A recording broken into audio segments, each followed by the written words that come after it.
Assalamualaikum warahmatullahi wabarakatuh. Bismillahirrahmanirrahim. Rasulullah Shallallahu Alaihi Wasallam adalah sosok ayah yang penyayang, yang memberi kehangatan cinta kasih kepada anak-anaknya. Nabi Muhammad Shallallahu Alaihi Wasallam kerap mencium cucunya Sayyidina Hasan. Ketika hal itu disaksikan oleh Al-Aqra bin Habis At-Tamimi, dia langsung berkomentar, "Aku memiliki 10 anak, tak satu pun yang pernah kucium." Rasulullah Shallallahu Alaihi Wasallam lantas mengalihkan pandangannya kepada Aqra, lalu berkata, "Orang yang tidak mengasihi tidak akan dikasihi." Hadis riwayat Bukhari. Nabi Muhammad Shallallahu Alaihi Wasallam juga tidak segan untuk menggendong anak dan cucunya. Hal itu seperti dikisahkan Abdullah bin Ja'far.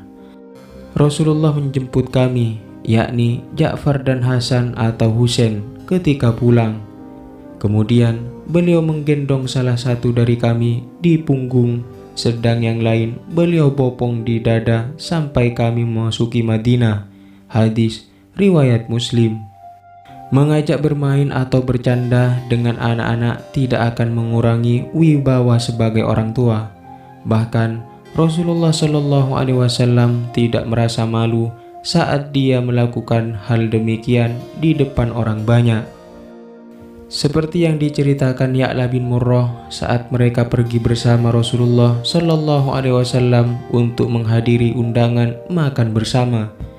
Rasulullah melihat Hasan sedang bermain di jalan. Beliau lantas mempercepat jalan mendahului rombongan. Lalu merentangkan kedua tangannya, Hasan berlarian ke sana kemari. Rasulullah mencandainya lalu merangkulnya. Nabi meletakkan satu tangannya di dagunya dan yang lain di ubun-ubun. Lalu beliau menciumnya. Hadis ini diriwayatkan oleh Bukhari. Salah satu bukti kasih sayang Rasulullah Shallallahu Alaihi Wasallam kepada anak-anaknya terbukti saat beliau tengah berkhutbah. Seperti yang diriwayatkan oleh Abdullah bin Buraidah. Saat itu Hasan dan Husain memasuki masjid. Melihat mereka hampir terjatuh, Rasulullah Shallallahu Alaihi Wasallam langsung turun dari mimbar dan membopong mereka berdua. Hasan dan Husain kemudian didudukkan di hadapannya.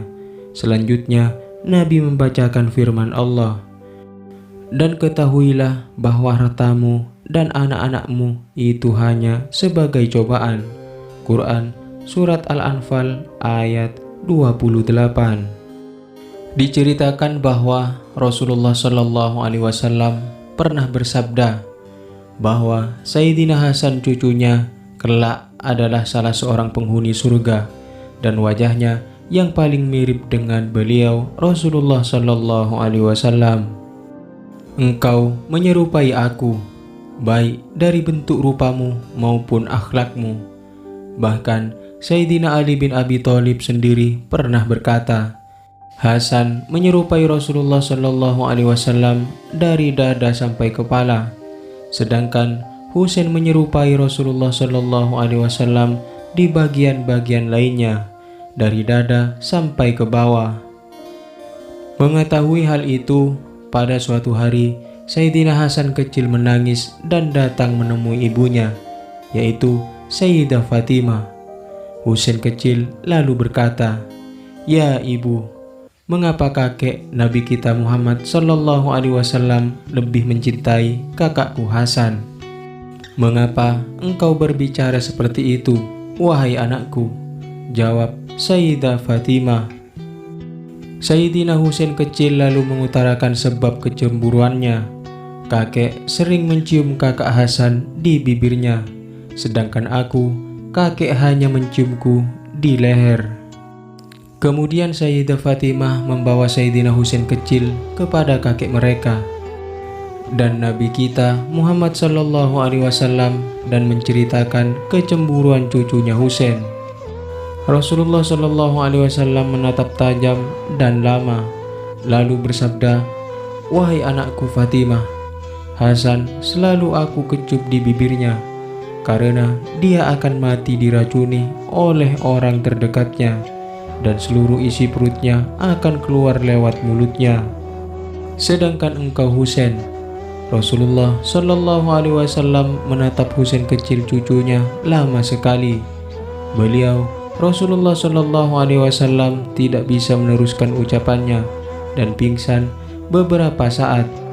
Setelah siuman, Rasulullah Shallallahu Alaihi Wasallam kembali menatap tajam sambil terus menangis berguncang dadanya. Rasulullah Shallallahu Alaihi Wasallam lantas berkata, sedangkan engkau Husain, sering aku cium di lehermu karena engkau akan syahid dengan leher terputus. Mendengar penuturan ayahandanya baginda Rasulullah Shallallahu Alaihi Wasallam, Sayyidah Fatimah lalu menahan ledakan tangisannya sambil memeluk putranya Sayyidina Husain yang kelak akan syahid seperti yang telah Rasulullah Shallallahu Alaihi Wasallam paparkan.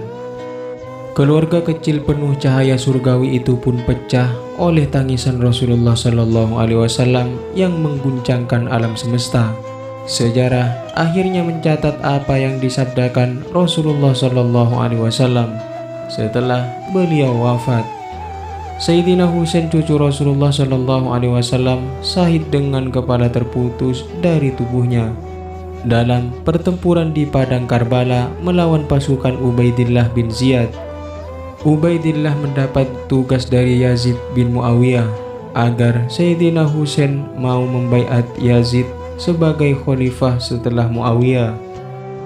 Dalam sebuah riwayat dikatakan bahwa pasukan Sayyidina Husain hanya berjumlah sekitar 72 orang saja, sedangkan pasukan Ubaidillah bin Ziyad yang dipimpin oleh Umar bin Sa'ad bin Abi Waqqas berjumlah 4.000. Ada yang mengatakan 40.000 pasukan.